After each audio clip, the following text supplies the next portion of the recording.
Hyderabad Hyder Shah కోట్లోని sun సిటీలో పోలీసులు cordon search నిర్వహించారు. ఓ అపార్ట్మెంట్లో పలు ఇళ్లలో తలుపులు పగలగొట్టి తనిఖీలు చేశారు. నైజీరియాకు చెందిన ఇద్దరు అక్కాచెల్లెల నుంచి పౌడర్ స్వాధీనం చేసుకున్నారు.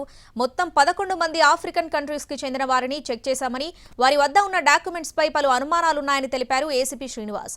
వారి వద్ద లభించిన హెర్బల్ పౌడర్ ను పరిశీలనలకు పంపించామని చెబుతున్న ఏసీపీ శ్రీనివాస్ తో మా ప్రతినిధి రాధాకృష్ణ ఫేస్ టు ఫేస్.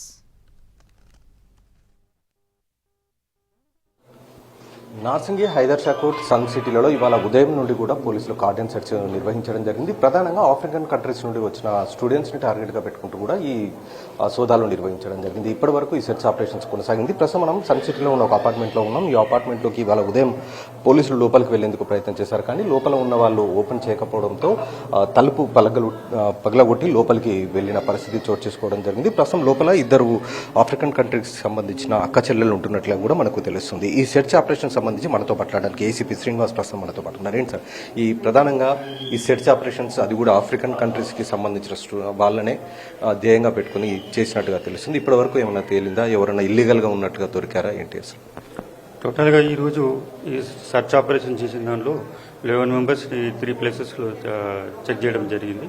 అందులో భాగంగా ఒక ఇద్దరికి మాత్రం వ్యాలిడ్ వీసా అనేది ఇంకా డౌట్ఫుల్గా ఉంది. అది వెరిఫై చేస్తున్నాము. వాళ్ళు వేరే దగ్గర ఉన్నదని చెప్తున్నారు. అప్టెండ్ చేసి అది వెరిఫై చేస్తాము. మిగతా ఈ 2 ప్లేసెస్లో ఇక్కడ ఈ అపార్ట్మెంట్లో చేసిన దానిలో ఒక హెర్బల్ పౌడర్స్ అని చెప్తున్నారు వాళ్ళు. అది మేము ఇన్వెస్టిగేషన్ చేసిన తర్వాత డిసైడ్ చేసి చెప్తాము. అలాగే ఈ సెర్చ్ దానిలో ఒక అన్ఆథరైజ్డ్గా అంటే ఒక వెహికల్ వితౌట్ డాక్యుమెంట్ ఒకటి ఉంది. ఆ డాక్యుమెంటేషన్ పర్పస్లో అది కూడా లేదు కాబట్టి దాన్ని కూడా చేస్తాము. 1 నైజీరియన్ సంబంధించి ఒక అతనికి ఆల్రెడీ 2015లో ఒక చీటింగ్ కేసు ఉంది అతని మీద. అది కూడా వెరిఫై చేస్తున్నాం. దొరికాడండి ఆ 2015లో ఉన్న చీటింగ్ కేసు సంబంధించిన నైజీరియన్ ఉన్నాడు. ఇంకా ఎవరి దగ్గర మాదక ద్రవ్యాలు ఇలాంటివి ఏమన్నా అనుమానం? ఎలాంటి మాదక ద్రవ్యాలు అట్లాంటివి ఏమీ దొరకలేదు.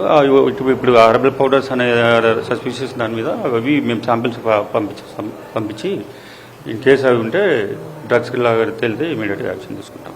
తలుపులు విరగొట్టి మరీ లోపలికి వెళ్లాల్సిన పరిస్థితి వచ్చింది కదా, ఏం చెప్తున్నారండి అసలు? వాళ్ళు అడిగితే ఎందుకు తలుపులు తీయలేదు ఏంటి అంటే ఏం చెప్తున్నారు?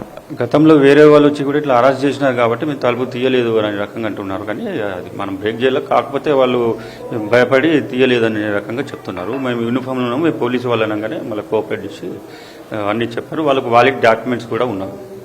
ఎందుకు సార్ వీళ్ళని ఎందుకు ఈ ఆఫ్రికన్ స్టూడెంట్స్ని ఈరోజు ఈ సెర్చ్లో వాళ్ళనే సెర్చ్ చేయడం జరిగింది? ఏంది అసలు అంటే ఎందుకనేది అంటే వ్యాలిడ్ డాక్యుమెంట్స్తో ఉన్నారా లేదా అనేది దాని మీదనే, కానీ వేరే అదర్ థింగ్ ఏమీ లేదు. వ్యాలిడ్ డాక్యుమెంట్స్ ఉంటే మాత్రం వదిలేసాం. లేని ప్రకారం ఒకవేళ డాక్యుమెంట్స్ లేకుంటే చర్య తీసుకుంటాం. ఇది ప్రస్తుతం శ్రీనివాస్ ఏసీపీ చెప్తున్నారు. ఈ కేసులో మొత్తం 11 మంది ఆఫ్రికన్ వాళ్ళని సెర్చ్ చేశారు. ఇందులో ఇద్దరి దగ్గర మాత్రం డాక్యుమెంట్స్ కొన్ని సరిగ్గా లేకపోవడంతో అవి ఎంబసీకి పంపించి చెక్ చేపిస్తామని చెప్తున్నారు. అలాగే హెర్బల్ పౌడర్ ఒకటి దొరికింది. ఆ హెర్బల్ పౌడర్ దేనికి వినియోగిస్తారు, అదేమైనా మాదక ద్రవ్యాల లేకపోతే ఏంటి అనేది క్లూస్ టీమ్ ద్వారా వాళ్ళు చెక్ చేపించే ప్రయత్నం అయితే ఒకవైపు చేస్తున్నారు. అలాగే ఈ సెర్చ్ ఆపరేషన్ లో పాత నేరస్తుడు అంటే 2015లో ఒక కేసులో ఉన్న నైజీరియన్ కూడా తమకు దొరికాడనేది కూడా ప్రస్తుతం అయితే పోలీసులు చెక్ చేస్తున్నారు. ఇప్పటి వరకు మొత్తం 11 మందిని విచారించారు పోలీసులు. కెమెరా రాకేష్, రాధాకృష్ణ, హైదరాబాద్.